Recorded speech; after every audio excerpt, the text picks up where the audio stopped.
कामयाबी सुबह की तरह होती है, मांगने पर नहीं जागने पर मिलती है। हेलो एवरीवन, आई एम उपासना तनेजा और आज की क्लास में हम स्टार्ट करने वाले हैं क्या?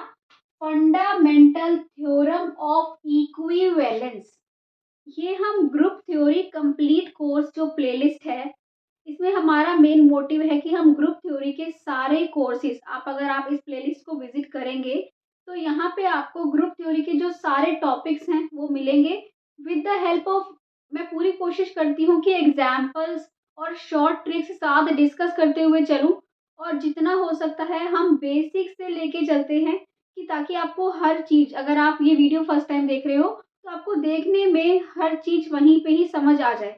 तो प्लीज़ अगर आप वीडियो देखते हो तो 15-20 मिनट की ये वीडियो पूरी देखिए एक बार, जो भी आपका टॉपिक के लिए आप देख रहे हो, ठीक है? मेरा मेन मोटिव यही होता है कि हम एग्जाम्पल्स, शॉर्ट ट्रिक्स हर चीज़ डिस्कस करते हुए टॉपिक को अच्छे से कॉन्सेप्ट क्लियर करें अपना, ठीक है? तो ताकि अगर हमें वो कॉन्सेप्ट कहीं और अप्लाई करना हो तो हम उसको कर पाएँ, राइट? ओके, तो आज हमारा जो मेन टॉपिक है वो है fundamental theorem of equivalence.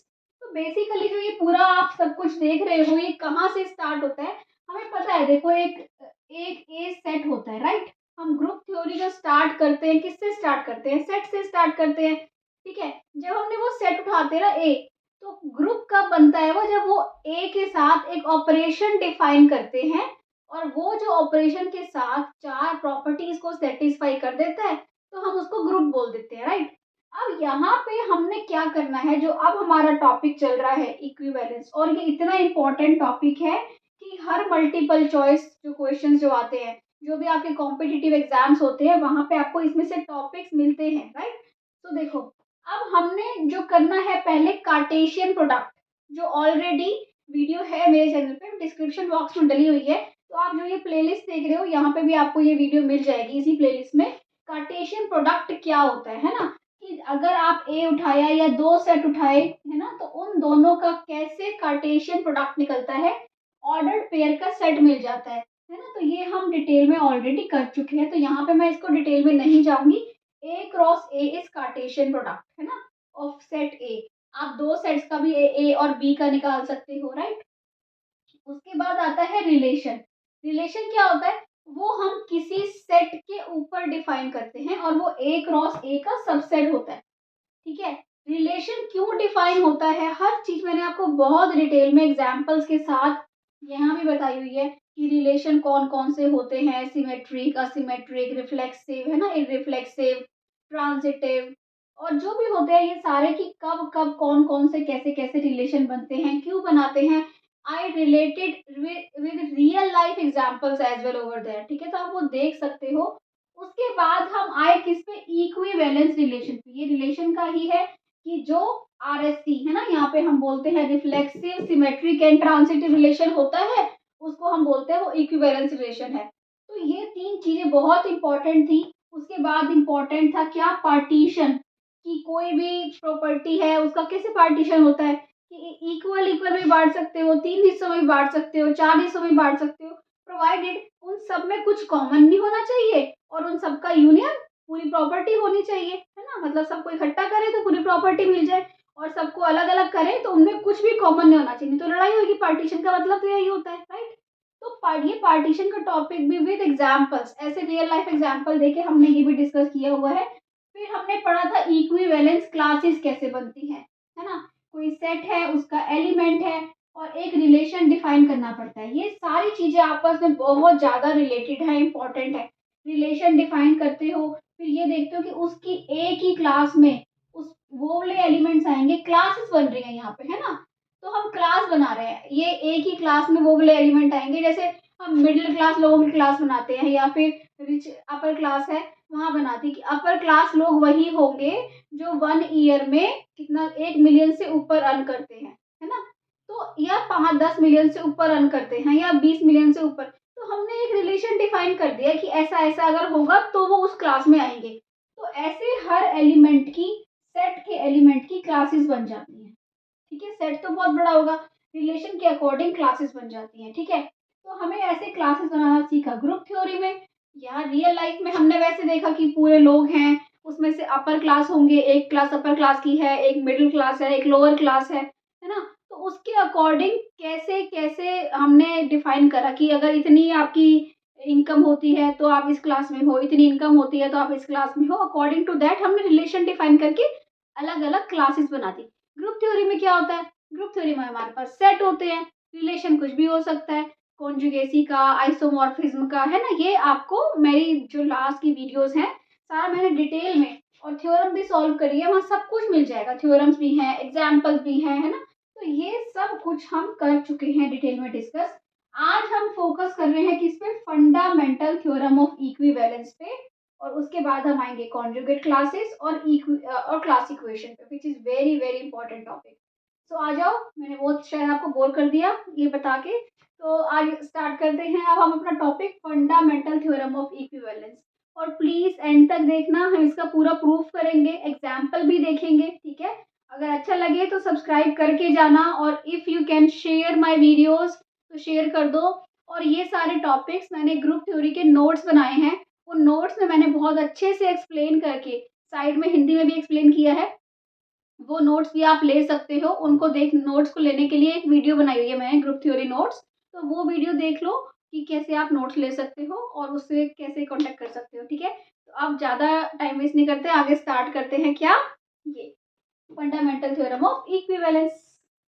Now we start fundamental theorem of equivalence. अगर आप ये थ्योरम एक बार मैं आपको ना तरीके से बताऊंगी कि ये है क्या एक्चुअल में, आप अपने आप कर लोगे। देखो, fundamental theorem of equivalence, every equivalence relation कौन सा होता है, याद है ना, ए एक सेट है, ए क्रॉस ए के जो सबसेट्स होते हैं वो होते हैं रिलेशंस, ठीक है। इक्विवेलेंस रिलेशंस कौन से होते हैं, जो होते हैं आर एस टी मतलब जो रिफ्लेक्सिव भी हो, सिमेट्रिक भी हो और ट्रांजिटिव भी हो। वो कह रहे हैं कि मैं आपको इक्विवेलेंस रिलेशन दे रहा हूं, सो हम बोलेंगे कि let R be an equivalence relation, R be an equivalence relation, okay. वो कह रहे हैं कि एवरी इक्विवेलेंस रिलेशन, आपको प्रूफ क्या करना है, प्रूफ ये करना है कि पार्टीशन द सेट, वो सेट को पार्टीशन कर रहा है, okay. Let A be a set, हम स्टार्ट करते हैं, A be a set and R be an equivalence relation on a set A, okay, on a set ए। कुछ गलत लिखा नहीं, बस यही जो मैंने पढ़ा उसको लिखा, कन्वर्स हम बाद में देखेंगे, अभी सिर्फ इसी चीज पे ध्यान देंगे। Every equivalence relation partitions the set, हमने इक्विवेलेंस रिलेशन ले लिया आर। अब आर अगर इक्विवेलेंस रिलेशन है, इसका मतलब वो रिफ्लेक्सिव भी होगा, सिमेट्रिक भी होगा, ट्रांजिटिव भी होगा। हम ये देखेंगे कि हमें इसमें से यूज क्या करना है ना। सो टू प्रूव, अब हमें इसको प्रूफ क्या करना है, इसमें हमें ये प्रूफ करना है R partitions the set, R partitions the set। अब बात ध्यान से समझना, जो इक्विवेलेंस रिलेशन है वो क्या बनाता है, वो सेट की इक्विवेलेंस क्लासेस बना देगा, है ना। हमने सेट पे रिलेशन डिफाइन करा, वो हर एलिमेंट की क्लास बना देगा, हर एलिमेंट की, ठीक है। तो इसका मतलब, so we need to show, तो हम यहाँ पे टू प्रूव में मैं यही लिख देती हूँ। तो हमें ये अगर शो कर दे कि ए का ना पार्टीशन हो रहा है, आर इक्विवेलेंस रिलेशन है ए पे और ए का पार्टीशन हो रहा है। पार्टीशन क्या होता है, ए का पार्टीशन है मतलब ए के अंदर क्लासेस हो गई, ए बहुत बड़ा था, ए बहुत बड़ा सेट था, उसके अंदर एलिमेंट्स थे, पर हमने उन एलिमेंट्स को ना आर डिफाइन करके क्लासेस में बांट दिया। ये ए की क्लास है या बी की क्लास है या सी की क्लास है, ए की क्लास में कुछ कुछ एलिमेंट्स आ गए, बी में कुछ कुछ आ गए। सो हमें ये दिखा दें अगर कि यूनियन, जो सी एल ए का यूनियन है सारी क्लासेस का, वो किसके इक्वल है, ए के।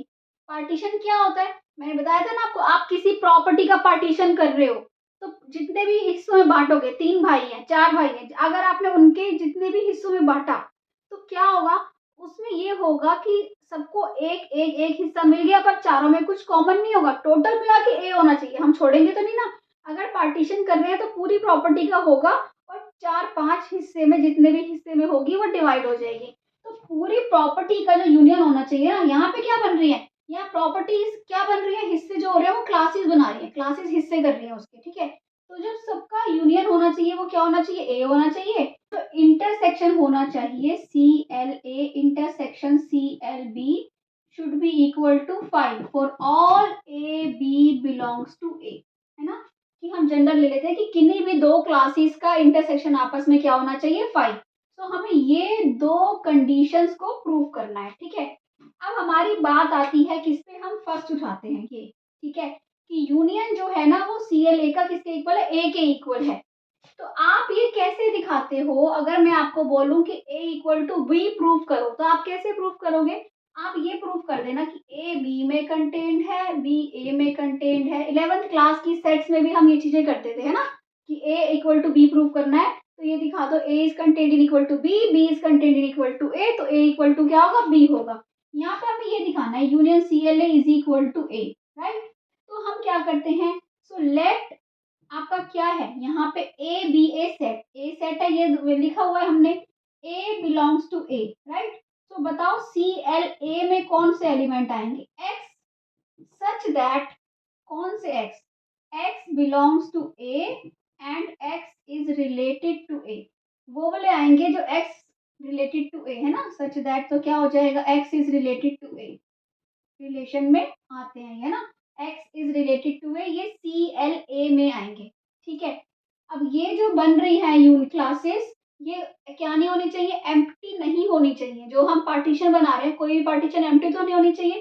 तो वी नीड टू शो आप किसी को प्रॉपर्टी में एक हिस्सा दे रहे हो तो वो हिस्सा एम्प्टी नहीं होना चाहिए। CLA is not equal to 5। अब CLA 5 के इक्वल नहीं होना चाहिए, ठीक है। Now since R is an equivalence relation, R क्या रिलेशन है, इक्विवेलेंस रिलेशन है। This implies A belongs to R for all A belongs to A, right? For all A belongs to A किससे belong करेगा, R से belong करेगा। इसका मतलब A खुद A से बिलोंग कर रहा है, और जो भी A से बिलोंग कर रहा है वो किस में है, A belongs to CLA, इसका मतलब वो CLA में है, राइट। ए किससे बिलोंग कर रहा है, जो भी खुद से रिलेट करता है, ए रिलेटेड टू इटसेल्फ, जो भी खुद से रिलेट करेगा, जो ए जिससे भी रिलेट करेगा, x is related to A, वो CLA में आ जाएगा, क्लास ऑफ ए में आ जाएगा। So A belongs to CLA and this implies A belongs to union CLA, है ना। A belongs to CLA is implies, this implies A belongs to union of CLA, है ना, यूनियन में भी होगा अगर किसी एक में है तो। यहाँ पे यूनियन क्यों लिया, क्योंकि हम for all A belongs to A, हम जनरल ले रहे हैं रूल की, और बहुत सारे एलिमेंट्स की ऐसी ऐसी क्लासेस होंगी तो ये होगा, है ना। इसके बाद देखो, इसका मतलब CLA 5 तो नहीं है, ये तो हमें प्रूफ कर ही दिया, इसको छोड़ते हैं अभी, हाँ, CLA is not equal to 5, ठीक है। अब यहाँ पे आते हैं, अब A में लेके चले, A belongs to A belongs to A implies A belongs to union CLA. This implies A is contained in CLA, union of CLA, ठीक है। इसके बाद ये हमें मिल गया A is contained in union of CLA। अब जो CLA है वो किस में कंटेन होता है, CLA A में कंटेन होता है ना, ये A के ही एलिमेंट्स आ रहे हैं। This implies union of CLA will be contained in A, right. तो अगर आपको ये दो चीजें मिल गई 1 and 2, इसको आप बोल दो 1, इसको बोल दो 2। So by 1 and 2 you can say that A is contained in B is contained in A, we can say A is equal to B. So by 1 and 2 you can write it over here. By 1 and 2 we can say that A is equal to union of CLA, ठीक है। तो हमारा ये first part proof हो गया कि union of CLA किसके equal है, A के इक्वल है, ठीक है। अब हम आते हैं अपने सेकंड पार्ट पे। अब हम ये शो करते हैं कि जो दो क्लासेस का इंटरसेक्शन होता है वो क्या होता है, 5 होता है। So let's come to that now. Now we need to prove, now we are proving second thing कि CLA intersection CLB is equal to 5 है, ठीक है। हम इसको उल्टा लेके चलते हैं, कैसे, let us suppose that CLA intersection CLB is not equal to 5, ठीक है, दैट इज अगर इक्वल टू 5 नहीं है इसका मतलब क्या होगा, लेट x बिलोंग्स टू, कुछ तो कॉमन होगा ना उन दोनों में, x belongs to CLA CLB।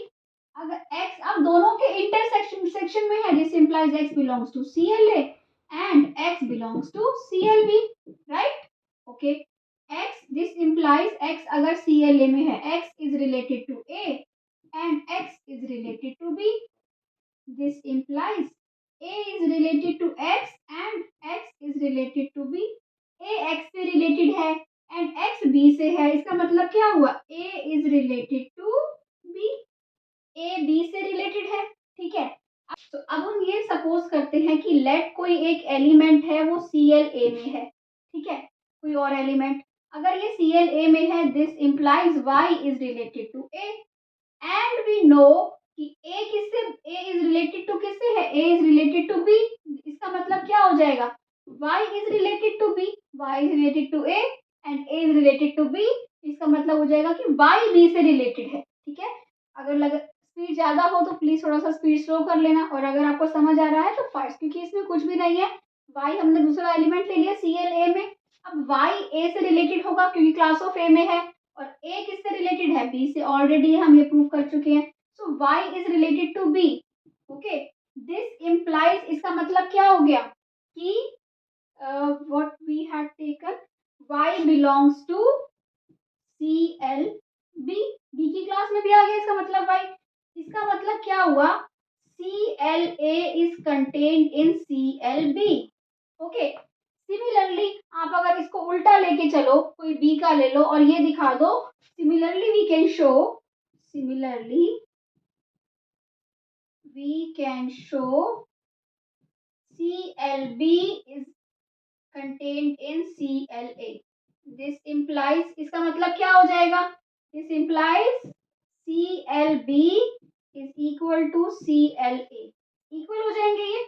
अब जब ये इक्वल होंगे, CLB is equal to CLA, so that means our supposition is wrong, हम तो ये बोल रहे हैं कि दोनों का इंटरसेक्शन 5 है और निकल के आ गया कि दोनों इक्वल है, so hence our supposition, आप क्या लिखोगे, our supposition is wrong, जो हम ऐसे थ्योरम्स में लिखते हैं is wrong, hence क्या हो जाएगा, hence CLA intersection CLB is equal to 5, तो हमने दोनों चीजें प्रूव कर दी, इसका मतलब क्या हुआ, hence क्या है, every equivalence relation partitions the set, ठीक है, थोड़ी बड़ी थ्योरम है, बट अगर देखो तो आपको दो चीजें ही प्रूव करनी है कि जो इनका यूनियन है वो A के इक्वल है, और जो इनका इंटरसेक्शन है दो क्लासेस का, any two classes for all A B belongs to A, वो है वो 5 है, ठीक है, तो ये हमारा ये प्रूफ हो जाएगा, ठीक है। अब हम इसका कन्वर्स देखते हैं, फिर इसका एग्जाम्पल देखते हैं, ये है अब इसका कन्वर्स। कन्वर्स बहुत ध्यान से देखो, कुछ भी नहीं है, वो बहुत इजी है, आपको ये कहना है, if we partition the set it will induce an equivalence relation. अब इसने पार्टीशन एक्चुअली कर दिया, ठीक है, अब ये कह रहा है कि जो बनेगा रिलेशन बनेगा ना, वो इक्विवेलेंस बनेगा रिलेशन, मतलब कि हमें प्रूव करना है कि रिलेशन रिफ्लेक्सिव होगा, सिमेट्रिक होगा, ट्रांजिटिव होगा, ये मैं बताती हूँ अभी। अब देखो पूरा सेट जो है वो A है, ठीक है, उसने A के ना अलग अलग पार्टीशन कर दिए, ठीक है, ऐसे बहुत सारे A1 A2 A3, ठीक है, क्योंकि पार्टीशन ऐसे ही तो होते हैं A5, राइट, ऐसे पार्टीशन कर दिए कि सबका यूनियन A होता है, इंटरसेक्शन किसी का सबका क्या होता है 5, कुछ भी कॉमन नहीं होता, तो उसने ऐसे पार्टीशन कर दिए, ठीक है। R रिलेशन है, एक्स वाई अगर R में है इस रिलेशन में, इसका मतलब एक्स और वाई किस में है, सेम सेट में है, अगर एक में है, ठीक है, सेम सबसेट में या A4 में होंगे, अगर रिलेशंस में है तो ये रिलेशन डिफाइन कर दिया। अब हमें शो करना है कि R इक्विवेलेंस रिलेशन है। सबसे पहले हम दिखाएंगे कि R क्या है, R इज रिफ्लेक्सिव, ठीक है, let A belongs to A, okay. अगर A में है तो इसका मतलब किसी A में है, इसमें है, पूरे में, पूरे सर्कल में है, पूरे एरिया में है, तो किसी ना किसी में तो होगा ना, this implies A belongs to AI for any I, किसी ना किसी में तो होगा ये, अगर एक में आ गया तो रिलेशन क्या कहता है, दिस इंप्लाइज रिलेशन ये कहता है A भी होगा AI में, दिस इंप्लाइज जो ये R है वो क्या है, R इज रिफ्लेक्सिव, ओके, ठीक है। दूसरी चीज दिखानी है आपको, ये मैं रब कर दूं क्या, इसको रब करके यहीं पे लिख दें। अब हम दूसरा दिखाते हैं, दूसरा ये दिखाना है कि आर इज सिमेट्रिक, ये रब कर देते हैं सिमेट्रिक, आर इज सिमेट्रिक। अब हम आर को सिमेट्रिक प्रूव करते हैं। आर को सिमेट्रिक कैसे प्रूव करते हैं, हम यही लेते हैं कि if A B belongs to R है तो बी ए भी आर से बिलोंग करना चाहिए। अब इफ ए बी आर से बिलोंग कर रहा है, this implies A and B lies in same A I. This implies B and A, मतलब ए और बी तो सेम ए आई में हो गए ना। This implies B is related to A, this implies B A belongs to R, right? Okay, ये हो गया, R क्या है, सिमेट्रिक है, ठीक है। अब आपने प्रूव करना है कि R क्या है, ट्रांजिटिव है। क्या है, थर्ड आपका है R is transitive, right. Transitive, transitive कैसे होता है, हम लेके चलते हैं A B belongs to R and B C belongs to R, we need to show A C belongs to R, right? A B belongs to R, that is A and B lie in same AI. This means B and C lies in same AI. अब A B C, A B में है, इसका मतलब B वाली में ये भी है, ये तो ऑब्वियसली अप्लाई कर रहा है। A and C lie in same AI, that is A is related to C, that is R is transitive, right? इसका मतलब क्या हुआ, R इक्विवेलेंस रिलेशन है, रिफ्लेक्सिव भी है, सिमेट्रिक भी है, ट्रांजिटिव भी है। तो आर क्या है, इक्विवेलेंस रिलेशन है, ठीक है। प्लीज अगर आपको अच्छा लग रहा है तो लाइक कर देना, और अगर फास्ट लगा तो वीडियो को स्लो करके देख लेना, क्योंकि इसमें कुछ भी नहीं था। अब सिंपल सी चीजें हैं ये, बस आपको एक बार अपने माइंड में इस कॉन्सेप्ट को लेके आना है कि रिलेशन क्या होता है, पार्टीशन क्या होता है, यूनियन इनका पूरा सेट देता है, इंटरसेक्शन इनका एम्प्टी होता है, दैट्स इट, ठीक है। एक दो बार प्रैक्टिस करोगे हो जाएगा। अगर अच्छा लग रहा है तो प्लीज कमेंट सेक्शन में एक बार जरूर बताना कैसा लगा। This motivates me and I need your support. इसके बाद अब एक एग्जाम्पल देखते हैं और खत्म करते हैं वीडियो को। In this example it says A एक सेट है जिसकी कार्डिनैलिटी 3 है, ठीक है। लाइक सपोज हम कर लेते हैं ए क्या है, ए बी सी, 3 कार्डिनैलिटी है, तो वो कह रहा है इक्विवेलेंस रिलेशन कितने होंगे, जितने सेट के पार्टीशंस होते हैं उतने ही सेट के इक्विवेलेंस रिलेशन होते हैं। तो इसके पार्टीशन कर दो, ठीक है।